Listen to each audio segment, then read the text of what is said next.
جن میں سے سب سے بڑا معجزہ قرآن ہے، لہٰذا یہ اس معجزے کو دیکھنے اور سننے کے باوجود انکار کرتے ہیں۔ تو آپ صلی اللہ علیہ وسلم پریشان نہ ہوں، کیونکہ زمین پر بسنے والے اکثر لوگوں کا یہی حال ہے کہ وہ ہدایت کو چھوڑتے ہیں اور گمراہی کی طرف مائل ہوتے ہیں۔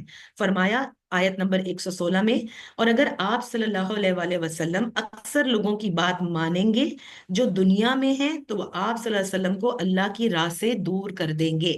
آج کی اگر اس دور میں ہم دیکھیں تو ایسے کئی آپ کو لوگ ملیں گے، بالکل اپنی زندگی میں آپ کے شاید دوست احباب میں سے ہوں گے، اور کل ہم نے اس کا ذکر بھی کیا تھا اس کلاس کے اندر، کہ اگر آج ہمیں یہ بتایا جائے کہ جی ہمیں پرائم منسٹر نے ملنے کے لیے بلایا ہے، تو ہم شاید آپا کو یہ کہہ کر کے نکل لیں گے بڑے آرام سے کہ آج ہم آپا اس کلاس کا حصہ نہیں بن سکتے۔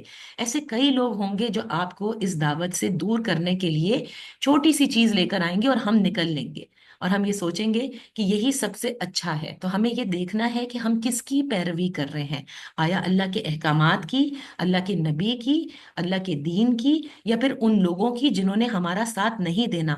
کیونکہ قیامت کے دن جب ہمارے اعمال نامہ اللہ کے سامنے پیش کیا جائے گا تو وزن کس چیز کا ہوگا؟ ہمارے اعمال کا ہوگا، جو ہم نے کیا ہوگا۔ ان لوگوں کی جن کی ہم پیروی کرتے ہیں وہ ہمیں نہیں بچائیں گے۔ لہٰذا اس سے ہمیں یہ سبق بھی ملتا ہے، اور اس سے ایک اور سبق بھی ملتا ہے کہ جو مغربی جمہوریت ہے اس کو ایک طرح سے ہم نے رد کر دیا ہے۔ اس آیت کریمہ سے مغربی جمہوریت کی نفی ہوتی ہے، کیونکہ مغربی جمہوریت میں اکثر کی رائے کا اعتبار ہے، خواہ وہ کتاب و سنت کے خلاف ہی کیوں نہ ہو۔ جبکہ مسلمانوں کا یہ اجتماعی عقیدہ ہے کہ اگر پوری دنیا کے انسان کسی ایسی بات پر متفق ہو جائیں جو کتاب و سنت کے واضح حکم کے خلاف ہو، تو ان کے اتفاق کا کوئی اعتبار نہیں ہوگا اور اسے رد کر دیا جائے گا۔ یعنی اللہ تعالیٰ نے اپنے اس قرآن کریم میں جو ہمیں احکامات دیے ہیں وہ احکامات ہیں۔ بہت سارے ایسے احکامات ہیں جن میں آپ لاجک تلاش کریں گے اور شاید آپ کو وہ لاجک نہیں ملے گی۔ کیوں؟ کیونکہ وہ احکامات ہیں اور ہمیں انہیں فالو کرنا ہے، ہر صورت کرنا ہے۔ یہاں پر ہمیں اپنے دل اور دماغ کو ایک طرح سے اس کو فالو نہیں کرنا، بلکہ جو اللہ کا حکم ہے ہمیں اس پر عمل کرنا ہے۔ تو اسی لیے جو مغربی جمہوریت میں ہم دیکھتے ہیں کہ کسی ایک چیز پر سب مل کر کنسنسس کر لیتے ہیں، اور وہ قرآن و سنت کے اکثر خلاف ہوتا ہے، لیکن سب کہتے ہیں کیونکہ یہ ایک کنسنسس ہے لہٰذا ہم اس پر فالو کریں گے۔ تو اللہ تعالیٰ نے یہ فرما دیا ہے کہ تم سب مل کر اجتماعی کسی چیز پر کنسنسس کر لو، لیکن اگر وہ اللہ تعالیٰ کی احکام سے، قرآن و سنت کے خلاف ہو، تو اس اجتماع کا کوئی ویلیو نہیں ہے، کیونکہ آخر میں وہی ویلیو ہے جو اللہ کے احکامات کی ہے۔ یعنی اللہ تعالیٰ نے قرآن کریم میں جو ہمارے لیے قانون درج کر دیے ہیں ان سے آپ نہیں لڑ سکتے۔ عام دنیا میں دیکھیں کانسٹیٹیوشنز ہیں، ان کو تبدیل کر دیا جاتا ہے، انہیں امینڈمنٹس کی جاتی ہیں، سب مل کر پارلیمان جو ہے وہ کسی ایک چیز پر متفق ہو جاتے ہیں، چاہے وہ ٹھیک ہو یا نہ ہو۔ اس وقت ہم یہ سمجھتے ہیں کہ دیکھیں کنسنسس ہو گیا تو بڑی اچھی چیز ہے، لیکن اللہ کے نزدیک کنسنسس کوئی ویلیو نہیں رکھتا، صرف اللہ تعالیٰ کے احکامات ہیں۔ ہم نے سورہ نساء کے اندر کتنی ساری عورتوں کے حوالے سے لاز دیکھی، رائٹ آف انہیریٹنس کے حوالے سے اللہ تعالیٰ نے ساری میتھس اس کے اندر دے دی ہے کہ اس کے بعد کسی چیز کی گنجائش نہیں بنتی۔ یعنی اس صورت کے اندر کس طرح سے بتایا گیا کہ اگر تمہاری اولاد ہے تو تمہیں کس طرح سے اپنا ورثہ دینا ہے، اولاد نہیں ہے تو کیا کرنا ہے، اگر 2 بیویاں ہیں تو کیا کرنا ہے۔ یہ تمام چیزیں اللہ تعالیٰ کے قانون میں درج ہیں، اور جب ہم اللہ تعالیٰ کے قانون سے نعوذ باللہ ٹکراتے ہیں تو ہم شرک کرتے ہیں اور ہم گناہ کے گناہ گار ہوتے ہیں، اور پھر اس کی کوئی بخشش نہیں ہے۔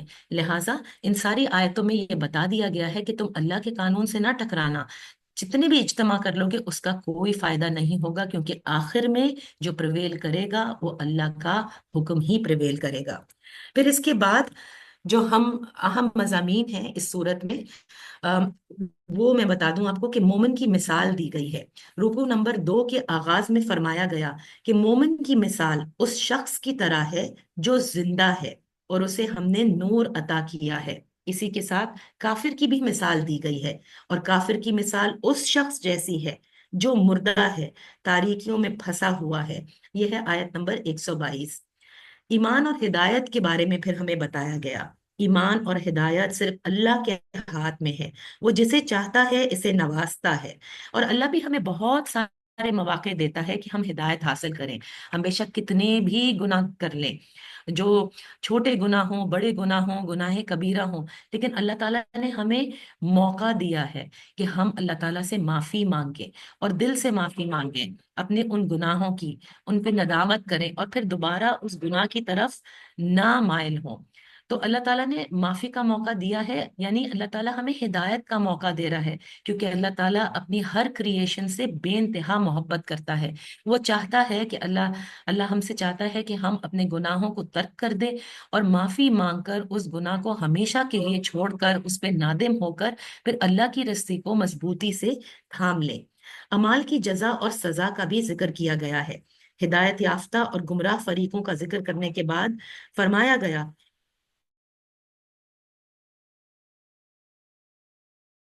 کہ وہ اس کے اعمال کے مطابق جزا یا سزا دے گا. آیت نمبر 129 سے 128 میں یہ بتایا گیا ہے. اللہ تعالیٰ ہم سب کو نیک اعمال کرنے کی توفیق عطا فرمائے. اور اس سے ہمیں یہ سبق بھی ملتا ہے کہ اللہ تعالیٰ کے حضور جب ہم پیش ہوں گے تو ہم کچھ یہاں پہ جتنا بھی مال و دولت جمع کر لیں، زمین جمع کر لیں، بینک بیلنس جمع کر لیں، یہ سب یہیں رہ جائے گا.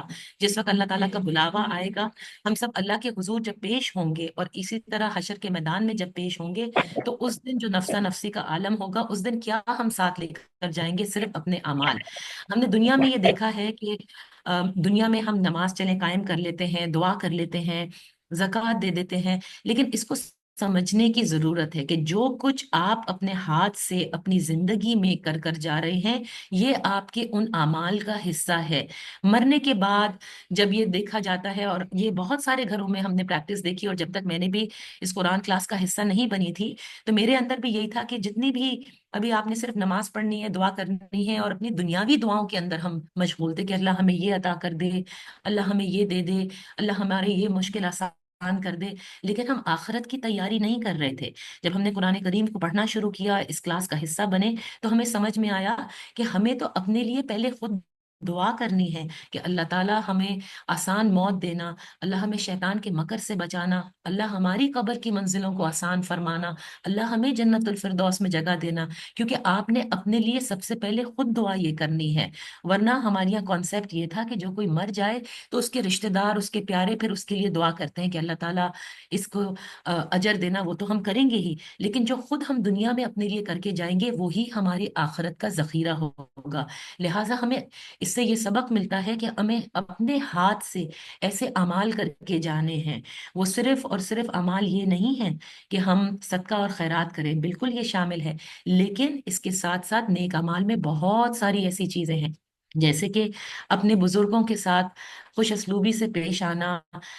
دنیا میں سب سے بڑا جو نیک عمل ہے وہ اللہ کے اس دین کو آگے پھیلانا، جس کے لیے پہلے ہم شرمسار ہوتے ہیں کہ کیا ہم قرآن کی بات کریں، کیا ہم سوشل میڈیا پر اس کی بات کریں، لوگ ہمیں شاید بیکورڈ سمجھیں گے. لیکن یہ سب سے بڑی سیرت النبی پر فالو کرنا ہے. باقی سیرت تو ہم شاید فالو کر لیتے ہیں کہ سیدھے ہاتھ سے بیٹھ کر کے 3 گھونٹوں میں ہمیں پانی پینا ہے، یہ تو سب سے آسان طریقہ ہے. لیکن جو سب سے مشکل کام ہے، جو اللہ کے نبی صلی اللہ علیہ وآلہ وسلم اور اللہ کے مختلف پیغمبروں نے اللہ کے دین کو آگے بڑھایا، یہ سب سے مشکل سیرت ہے.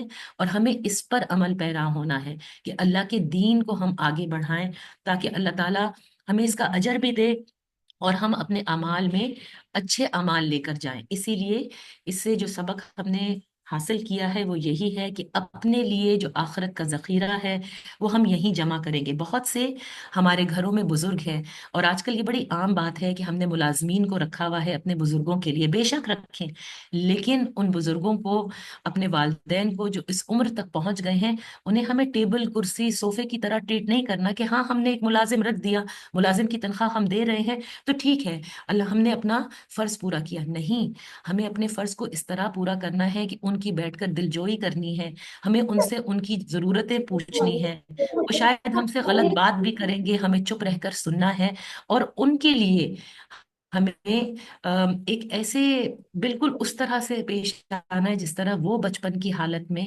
ہمارے ساتھ ہم پر رحم کیا کرتے تھے. میرے خیال سے آخرت کا سب سے بڑا ذخیرہ یہ ہے.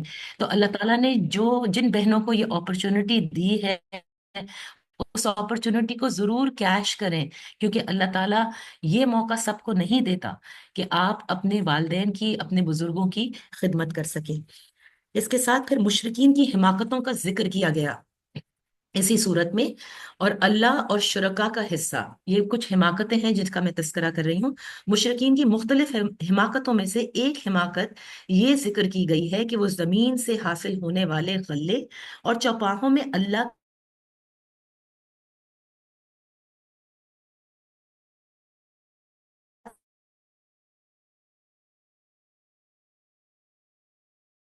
کا حصہ الگ کر، اللہ کا حصہ ہوتا تھا وہ اکثر شرکا کے حصے میں مل جاتا تو اسے برا نہیں سمجھتے تھے۔ آیت نمبر 136۔ پھر بیٹیوں کے قتل کا ذکر ہے۔ ان کی دوسری حماقت یہ تھی، آیت نمبر 137، کہ وہ اپنی بیٹیوں کو فقر یا آر کی وجہ سے قتل کر دیتے تھے۔ آج کل یہ خبریں اور کئی دنوں سے آپ پڑھتے ہوں گے کہ بہت سارے لوگ روزگار کی پریشانی کی وجہ سے، اپنے مال کی پریشانی کی وجہ سے اپنے بچوں کا قتل کر دیتے ہیں اور پھر خود بھی اپنے آپ کو ختم کر لیتے ہیں، اور بہت سے لوگ تو اپنے آپ کو ختم نہیں کرتے لیکن بچوں کو زہر دے کر، بیوی کو زہر دے کر مار دیتے ہیں۔ یہ منع کیا گیا ہے۔ حضور صلی اللہ علیہ وسلم کا عورت پر احسان ہے، اس کا ذکر ہے۔ عورت پر حضور اکرم صلی اللہ علیہ وسلم کے احسانات میں سے ایک بڑا احسان یہ ہے کہ حضور صلی اللہ علیہ وسلم نے اپنی زبان و عمل سے یہ سمجھایا کہ بیٹی کا وجود نہ تو باعث ننگ ہے اور نہ ہی فقر و غربت میں اضافے کا سبب ہے۔ کئی بار آپ نے یہ دیکھا ہوگا، اور آج کے اس دور میں پڑھے لکھے گھروں میں بھی اکثر ہی آپ نے سنا ہوگا، اللہ تعالیٰ بیٹا دے، اللہ بیٹا دے، لیکن بیٹیاں رحمت ہے۔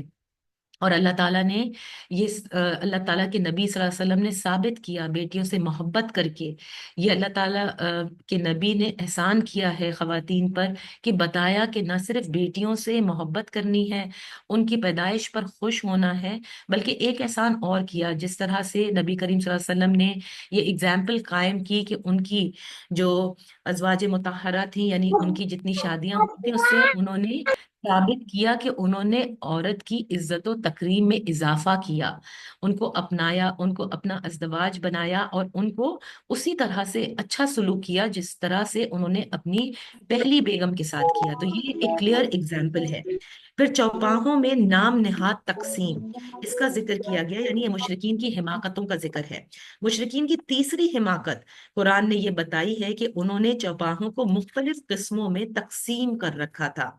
ایک قسم یہ تھی کہ بعض وہ تھے جو کاہنوں اور مذہبی پیشواؤں کے لیے مخصوص تھے۔